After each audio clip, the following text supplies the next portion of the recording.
RSS നടത്തിയ സ്വാതന്ത്ര്യ സമര പോരാട്ടം എന്ന് പറഞ്ഞ് ഇപ്പൊ ഇന്ത്യൻ നാഷണൽ കോൺഗ്രസ് നടത്തിയത് ഞാൻ പറഞ്ഞുതരാം. ഇന്ത്യൻ നാഷണൽ കോൺഗ്രസ് നടത്തിയതാണ് ഈ രാജ്യത്ത് നിസ്സഹകരണ സമരം, ഈ രാജ്യത്ത് നിയമലംഘന പ്രസ്ഥാനം, ഈ രാജ്യത്ത് ക്വിറ്റ് ഇന്ത്യ സമരം, ഈ രാജ്യത്ത് സ്വദേശി പ്രസ്ഥാനം, ഈ രാജ്യത്ത് ബഹിഷ്കരണ പ്രസ്ഥാനം. ഇതെല്ലാം ഇന്ത്യൻ നാഷണൽ കോൺഗ്രസിന്റെ തുടക്കം തൊട്ടുള്ള നിരവധി സമരങ്ങളാണ്. ഇനി RSS നടത്തിയ അത്തരത്തിലുള്ള 10 സമരങ്ങൾ പറഞ്ഞു, രാജ്യം മുഴുവൻ ഏറ്റെടുത്ത ബ്രിട്ടീഷുകാരെ ഓടിക്കാൻ വേണ്ടിയിട്ട് നടത്തിയ 10 സമരങ്ങൾ പേര് പറഞ്ഞു. കഷ്ടം. അംഗനവാടി പോകുന്ന പിള്ളേരെ IPSകാർ വെല്ലുവിളിക്കാൻ പാടോ?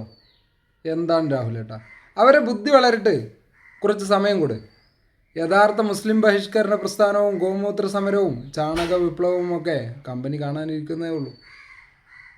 രാഹുൽ മാങ്കൂട്ടത്തിനെ കാല് കുത്തിക്കില്ല എന്നൊക്കെയാണ് അവിടെ കുറെ BJPക്കാരൊക്കെ പറയുന്നത്. സത്യം പറഞ്ഞാൽ നമുക്ക് അവരുടെ ചരിത്രം മനസ്സിലാക്കിയാൽ കാല് നക്കും എന്ന് പറഞ്ഞാൽ നമുക്ക് സമ്മതിക്കാറുണ്ട്. കാല് വെട്ടും കുത്തും എന്നൊക്കെ പറഞ്ഞാൽ അതൊന്നും അത്ര പ്രായോഗികമായ കാര്യമൊന്നുമല്ല. പിന്നെ ഇതൊക്കെ പറയാൻ വലിയ പ്രസംഗമൊക്കെ നടത്തിയല്ലോ, ഇതൊക്കെ പറയാൻ ഏതെങ്കിലും BJPക്കാരന്റെ തന്തയുടെ വകയാണോ പാലക്കാട്? അല്ലല്ലോ. ഇത് പാലക്കാട് ബൈ ഇലക്ഷനിൽ ഈ BJPക്കാരൻ കൊടികുത്തി വാഴുന്ന മുനിസിപ്പാലിറ്റിയിൽ 4300 വോട്ടിന്റെ ഭൂരിപക്ഷത്തോടു കൂടിയാണ് രാഹുൽ മാങ്കൂട്ടത്തിൽ വിജയിച്ചു വന്നത്. ചരിത്ര ഭൂരിപക്ഷമാണ്.